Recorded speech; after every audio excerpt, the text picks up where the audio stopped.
Hello friends, రేపటి complete episode ఇప్పుడు ఈ వీడియోలో చూడండి. ఇక రుద్ర వెంటనే జయ దగ్గరికి వచ్చి, జయ, ఒక్క విషయం చెప్పు, నువ్వు మా మామయ్య గారికి అత్తయ్య గారికి నిజమైన వారసురాలువేనా? నువ్వు కావని నాకెప్పుడో తెలుసు. అయినా ఈ ఇంటిపై ఎందుకు ఉండాలనుకుంటున్నావు? నిజం చెప్పు. వీరు చెప్తేనే కదా నువ్వు ఈ ఇంట్లో తిష్టవేశా. ఏంటండి? ఏం మాట్లాడుతున్నారు? అయినా నేనెందుకు ఈ ఇంట్లో తిష్ట వేస్తాను? నేను ఈ ఇంటికి అసలైన వారసురాల్ని. మా అమ్మ, నాన్న అసలైన తల్లిదండ్రులు. తెలిసి కూడా ఎందుకిలా మాట్లాడుతున్నారు?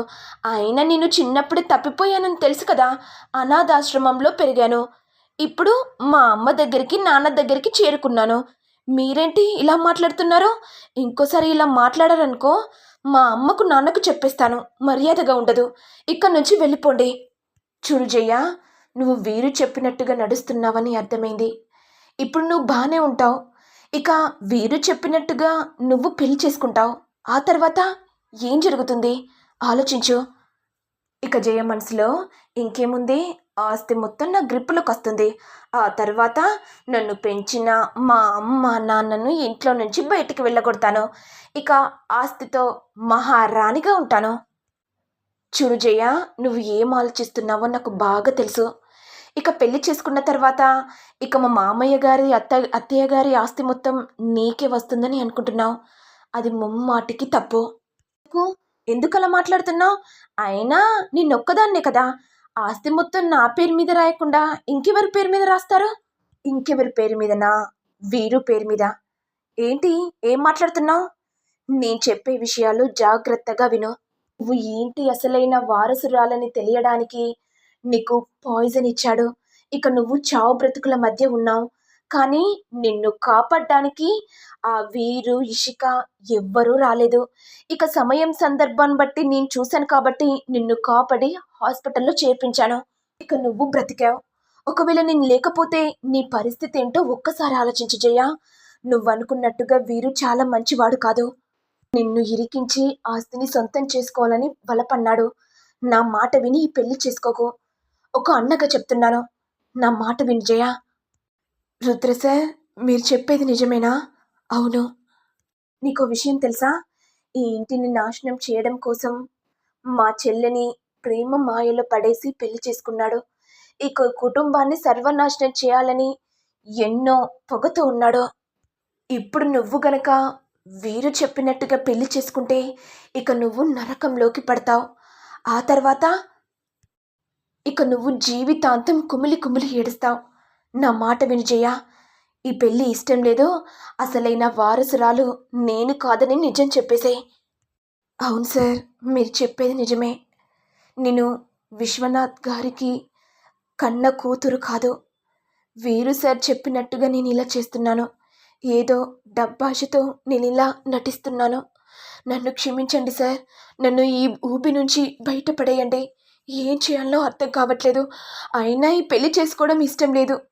వీరు సార్ ఏదో మాయ మాటలు చెప్పాడు కాబట్టి పెళ్ళికి ఒప్పుకున్నాను. అయ్యా, ఇప్పటికైనా నువ్వు కళ్ళు తెరుచుకున్నావు. వెళ్ళి, నాకు ఈ పెళ్ళి అంటే ఇష్టం లేదు, నేను ఇక్కడి నుంచి వెళ్ళిపోతానని కరాఖండిగా చెప్పేశాయి. అప్పుడు మామయ్య గారు, అత్తయ్య గారు కూడా ఏం చేయలేరు. ఇక వీరు ఏమో లేనిపోని మాటలు చెప్పి నిన్ను ఈ పెళ్ళికి అంగీకరించేలా చేస్తాడు. కానీ నువ్వు ముమ్మాటికి ఒప్పుకోకు. ఇంకా ఏదైనా అంటే నిన్ను జైలు పాలు చేస్తాను, నాకు ఈ పెళ్ళి ఇష్టం లేకపోతే నేను ఇక్కడి నుంచి వెళ్ళిపోతాను అని చెప్పేసాయి. అప్పుడు వీరు కూడా ఏం చేయలేడు. సరే రుద్ర సార్, మీరు చెప్పినట్టు చేస్తాను అనుకుంటూ జయ వెంటనే ఇక విశ్వనాథం సుధా దగ్గరికి వచ్చి, అమ్మ నాన్న, ఒకసారి ఇలా రండి, మీతో ఒక విషయం చెప్పాలి. ఏంటమ్మా, ఏ విషయం గురించి? ఇప్పుడు నీకు నిశ్చితార్థం ఉంది. ఏదైనా విషయం చెప్పాలనుకుంటే నిశ్చితార్థం జరిగిన తర్వాత చెప్పు. తీరిగ్గా చెప్తావు, సరేనా? పద పద, వెళ్ళి రెడీ అవ్వు. చాలా పనులున్నాయమ్మా. కానీ అమ్మా, ఈ నిశ్చితార్థం చేసుకోవడం నాకు ఇష్టం లేదు. అసలు నాకు పెళ్ళి ఇష్టం లేదు. ఏంటమ్మా జయ, ఏం మాట్లాడుతున్నావు? ఇందాకే వీరు అన్నయ్య చెప్పినప్పుడు నాకు పెళ్లి చేసుకోవడం ఇష్టమే, మీ ప్రమేయంతో పెళ్లి చేసుకుంటాను అని అన్నావు కదా. మరి ఇప్పుడేంటమ్మా ఎందుకు ఇలా మాట్లాడుతున్నావు? అంటే అది అమ్మా, నాన్నగారికి భయపడి పెళ్లి కొప్పుకున్నాను. నాకు ఈ పెళ్లి చేసుకోవడం ఇష్టం లేదు. ఇది విని వీరు కోపంతో, ఏంటి జయ, ఏం మాట్లాడుతున్నావు? ఎంతో కష్టపడి ఇక్కడ దాకా తీసుకొచ్చాను. చివరికి నీకు నిశ్చితార్థం ఇష్టం లేదని ఎందుకు చెప్తున్నావు? అయినా రుద్రగాడు ఏం చెప్పాడు? నువ్వు ఈ పెళ్లి చేసుకున్నని ఎందుకు చెప్తున్నావు? నిజం చెప్పు జయ. నువ్వు ఈ పెళ్లి చేసుకుంటే హ్యాపీగా ఉంటావు. నా మాట విని పెళ్లి చేసుకో. లేదు వీరు, ఈ పెళ్లి చేసుకోవడం నాకు ఇష్టం లేదు. ఎందుకంటే నేను ఈ ఇంటికి అసలైన వారసురాల్ని కాదు కాబట్టి. ఇది విని జయ, విశ్వనాథం ఒక్కసారిగా షాక్ అవుతారు. ఇక సుధా కోపంతో, అమ్మ జయ, ఏం మాట్లాడుతున్నావు? నువ్వు నా కన్న కూతురు కాదా? అసలు నీకు బుద్ధుంటే మాట్లాడుతున్నావా?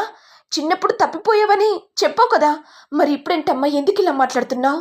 అయ్యో అమ్మా, ఇలా వయసులోనే పాప చనిపోయిందని చెప్పావు కదా. ఇక డబ్బాషతో నేనే మీ కూతుర్నని నమ్మించి ఇంట్లో సెటిల్ అయ్యాను. దయచేసి నన్ను వదిలిపెట్టండి, ఇక్కడి నుంచి వెళ్ళిపోతాను అనుకుంటూ జయ వెళ్తుండగా ఇక వీరు అడ్డుగా వచ్చి, ఏంటి జయ, ఎందుకు ఇలా చేస్తున్నావు? దయచేసి నా మాట విను, నా ప్లాన్ని ఫ్లాప్ చేయకు.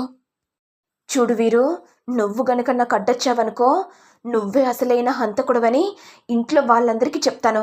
ఆ తర్వాత నువ్వు కూడా నాతో పాటుగా బయటికి వచ్చేస్తావు. ఏంటి పొగరుతో మాట్లాడుతున్నావు? చెప్పింది చెయ్యి. ఏంటి వీరు, అప్పుడు నన్ను చంపాలని ప్లాన్ చేశావు. అంటే ఇప్పుడు నేను ఈ పెళ్ళికి ఒప్పుకోలేదని తెలిసి ఇప్పుడు కూడా చంపాలని ప్లాన్ చేస్తున్నావా? నువ్వేం చేయలేవు. రుద్ర సార్ నన్ను కాపాడతాడు. ఎక్కడికి తీసుకెళ్లాలో రుద్ర సార్కి బాగా తెలుసు. అంటే ఆ రుద్రగాడు నీకు లేనిపోని మాటలు చెప్పాడు కాబట్టి ఈ నిశ్చితార్థం ఇష్టం లేదని చెప్తున్నావా? ఓహో, అందుకేనా ఆ రుద్రగాడు అంత మనశ్శాంతిగా ఉన్నాడు? రే రుద్ర, నువ్వేనారా ఇన్ని ప్లాన్లు చేశావు? చెప్తారా, నిన్ను అస్సలకే వదిలిపెట్టను. జయ కోపంతో, అయినా రుద్ర సార్ని ఏం చేస్తావు? నువ్వు గనక రుద్ర సార్ జోలికి వెళ్ళావనుకో, అసలైన హంతకుడు అని ఇంట్లో వాళ్లకు చెప్తానే కాకుండా ఇక నిన్ను జైలు పాలు చేస్తాను, గుర్తుపెట్టుకో అంటుండగా ఇదంతా ఇష్క చూసి, అసలు ఏం జరుగుతుంది? అయినా జయ పిచ్చి పిచ్చిగా ఎందుకు మాట్లాడుతుంది అనుకుంటూ ఇక ఇష్క కూడా జయ దగ్గరికి రాగానే, చూడు ఇష్క మేడం, వీరు సార్ మాటలతో కాకుండా చేతలతో చెప్పుకునేలా చేస్తున్నాడు. నన్ను వదిలిపెట్టమని చెప్పండి, నేను వెళ్ళిపోతాను. అయినా నాకు ఇలాంటి పని చేయాల్సిన అవసరం కూడా లేదు. ఇప్పుడే నాకు బుద్ధొచ్చింది. ఇలాంటి పాప పనులు చేయొద్దని అనుకున్నాను అనుకుంటూ జయ వెళ్ళిపోగానే ఇక సుధా, విశ్వనాథం బాధలో ఉండిపోతారు. ఇంతలో రుద్ర వచ్చి, అత్తయ్య, మామయ్య, ఏం బాధపడకండి. తప్పకుండా మీ బిడ్డను నేను కనిపెడతాను, మీకు మాటిస్తున్నాను అని అనేసరికి విశ్వనాథం బాధపడుతూ ఉండిపోతాడు. మరి నెక్స్ట్ ఎపిసోడ్లో ఏం జరుగుతుందో చూడాలి. మరి మీకు వీడియో కనుక నచ్చినట్లయితే లైక్ చేయండి, షేర్ చేయండి, సబ్స్క్రైబ్ చేయండి. Thank you all.